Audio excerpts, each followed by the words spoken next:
देवराजसेव्यमानपावनाग्रिपङ्कजं व्यालयज्ञसूत्रमिन्दुशेखरं कृपाकरं नारदादियोगिवृन्दवन्दितं दिगम्बरं काशिकापुराधिनाथकालभैरवं भजे। काशिकापुराधिनाथकालभैरवं भजे। भानुकोटिभास्वरं भवाद्वितारकं परं नीलकण्ठमीप्सिताददायकं त्रिलोचनं कालकालमम्बुजाक्षमक्षशून्यमक्षरं काशिकापुराधिनाथकालभैरवं भजे। काशिकापुराधिनाथकालभैरवं भजे। शूलटङ्कपाशदण्डपाणिमाधिकारणं श्यामकायमादिदेवमक्षरं निरामयं भीमविक्रमं प्रभुं विचित्रताण्डवप्रियं काशिकापुराधिनाथकालभैरवं भजे। काशिकापुराधिनाथकालभैरवं भजे।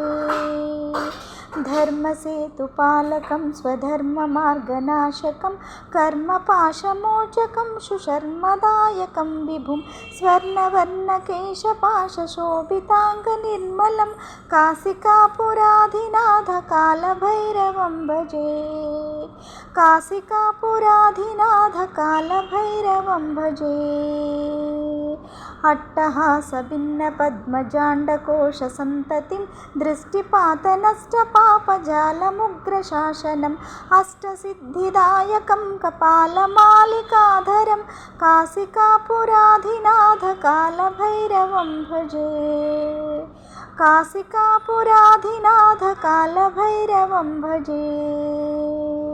रत्नपादुकाप्रभाविरामपादयुग्मकं नित्यमद्वितीयमीष्टदैवतं निरञ्जनं मृत्युदर्पणाशनं कराळदंष्ट्रभूषणं काशिकापुराधिनाथकालभैरवं भजे। काशिकापुराधिनाथकालभैरवं भजे। भूतसङ्गनायकं विशालकीर्तिदायकं काशीवासिलोकपुण्यपापशोधकं विभुं नीतिमार्गकोविदं पुरातनं जगत्पतिं काशिकापुराधिनाथकालभैरवं भजे। काशिकापुराधिनाथकालभैरवं भजे।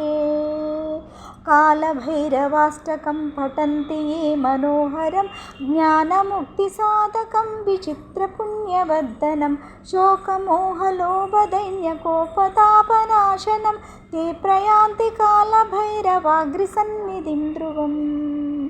ते प्रयान्ति कालभैरवाग्रसन्निधिं ध्रुवम्। ते प्रयान्ति कालभैरवाग्रसन्निधिं ध्रुवम्।